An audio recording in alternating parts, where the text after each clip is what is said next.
Hi YouTube, Watchify here with another video. I recently got in this Seiko model SBSA111, so here's a quick unboxing slash review video on it. This is the JDM version of the SRPG27. I got this one from Sakura watches and got it because I wanted the kanji day wheel. Otherwise it's identical to the SRPG27. Case dimensions and specs are 39.4mm case size, lug-to-lug distance of 47.6 millimeters, thickness is 13.5 millimeters, and the lug width is 20 millimeters. So I'd say this is a perfect size for a field style watch, and I like it better than the 42 millimeter size of its predecessor, the SNZG13, which I recently did a video on. The biggest improvements on this new model are the more modern movement, the smaller case dimensions, and the domed Hardlex crystal. It keeps its 100-meter water resistance rating, which is great to see. The top of the case is brushed along with the bezel. The sides of the case are polished, and underneath it has a see-through screw-down case back. And I like how Seiko left the top of the case back brushed while the rest is polished. The unsigned push-pull crown is a good size and easy to grip and turn. I measure it at 6.4 millimeters, while the one on the SNZG is 6 millimeters, so I'm glad Seiko went with a slightly larger crown. Thankfully, you get drilled lug holes to help with strap changes. Inside the watch is Seiko's 4R36 movement that features hacking, hand winding, and a 41-hour power reserve. It beats at 21,600 beats per hour and has 24 joules. So out of the box, I wasn't quite happy with the accuracy, although it was well within 4R36 specs. It was running 11 seconds per day fast, which isn't bad, but it also had a 1 millisecond beat error. I regulated the movement as best I could, so the beat error is now down to 0.2 milliseconds, and the accuracy is about plus 2 to 3 seconds a day in the dial up position. I realize that since this is a new movement, it will probably need some time to break in, so I expect I'll have to check its accuracy again in a few months. I think Seiko did a great job on the dial here. Gone is the raised outer minute ring of the SNZG, but otherwise the dial's look and the layouts are very similar. You get an applied Seiko logo with printing of the new 5 logo and automatic in a cursive font.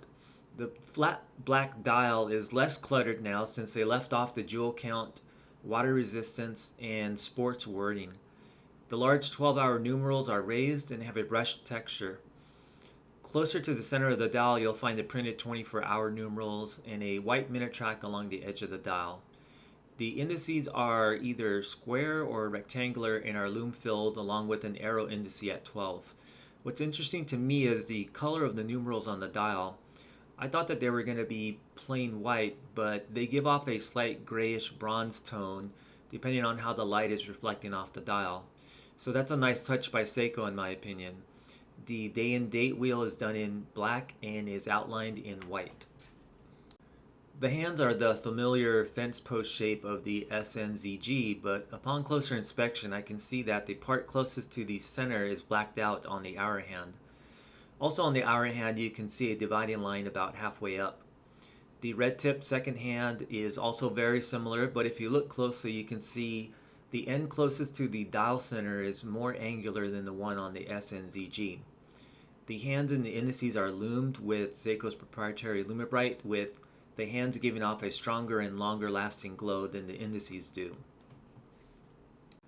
Covering the dial, you now get a domed Hardlex crystal as opposed to the flat crystal, and I think that was a great decision on Seiko's part. Sure, dome crystals are more prominent and more prone to picking up scratches, but I think it gives the watch a more attractive look.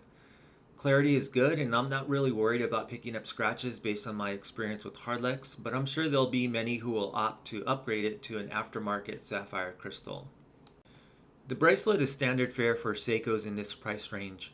It has a brushed surface and polished sides. It tapers slightly and has hollow end links and a pressed metal clasp. You'll get a locking mechanism and a double push button release, but only 2 micro adjustment holes.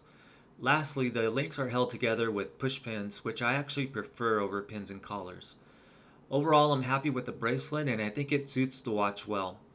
I had to remove 5 links to size it for my 6 3/4 inch wrist. So in summary, I think this watch line is going to be a big seller for Seiko, just like the 5KX line is for them. There are multiple variants available with some that come on a NATO strap. I opted for the more traditional black dial on Bracelet, but was also very interested in the SRPG31's blue-gray dial. I think Seiko's realized that around 40mm is a sweet spot right now for case size, and that has the best chance of wearing well on most wrist sizes. These watches retail for $275 right now, but you can find them from other sellers for usually less than that. Since its watch line was recently released, I'm not yet seeing them widely available on Amazon.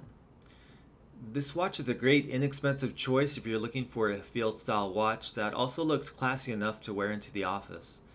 I appreciate the refinements Seiko made, but still plan on keeping my SNZG in my collection.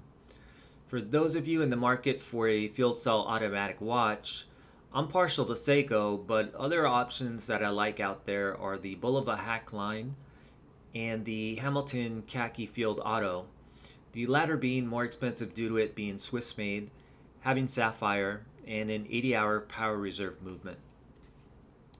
Just a word of caution about buying JDM watches. My understanding is that they still come with Seiko's warranty, but it's only good in Japan, and if you ever needed to service the watch under warranty, the watch would need to be serviced in Japan rather than at Seiko's other worldwide service centers. If anyone has any additional information on that, feel free to leave it in the comments below. So that'll be it for this video. As always, feel free to like, comment, or subscribe if you found this video interesting. I wanted to thank you for watching, and I hope to see you in the next video.